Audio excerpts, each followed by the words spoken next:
Guten Erev Shabbos. We're still in shock and horrified by the brutal murder of one of the shluchim to Dubai, Harav Tzvi HaKoyen Kogen, Hashem Yimkoim Damai, Hashem should avenge his death. In the 1950s, a group of Hasidim came from the former Soviet Union after having endured all the hardships and difficulty of life in Russia. And they came to Eretz Yisrael and they founded the village of Kfar Chabad.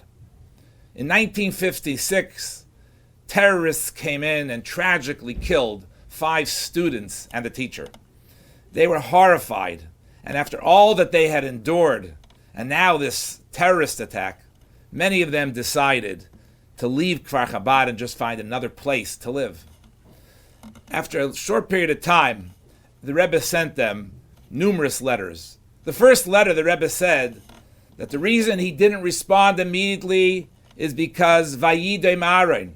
We find that when Aaron lost his 2 sons, right by one of the most exciting days in the history of the world, the building of the Mishkan, Vayidem Aaron. Aaron was quiet.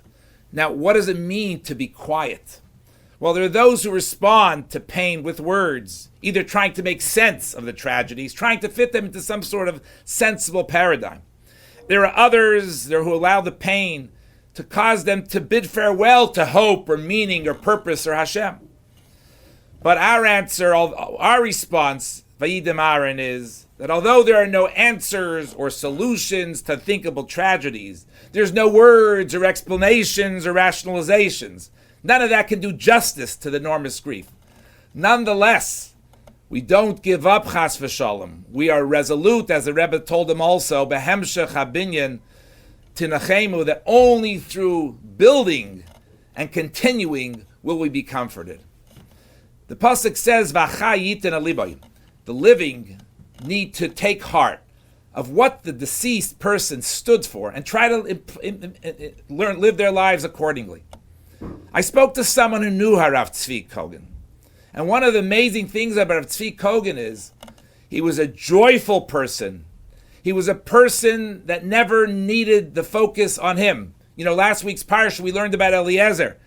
Although the whole parsha talks about Eliezer, you never find his name mentioned. Because who was Eliezer? How was he defined? Eved Avram Anochi. He was a servant of Avram. He didn't need to draw attention to himself. He did whatever needed to be done. And this was Harav Tzvi HaKoyen Kogen. He was a person that was involved in kashrus, was involved in shalom bayis, was involved in ensuring that the Jews had everything they needed, and never was about him. He did everything with a smile. He was a real role model for many other shluchim.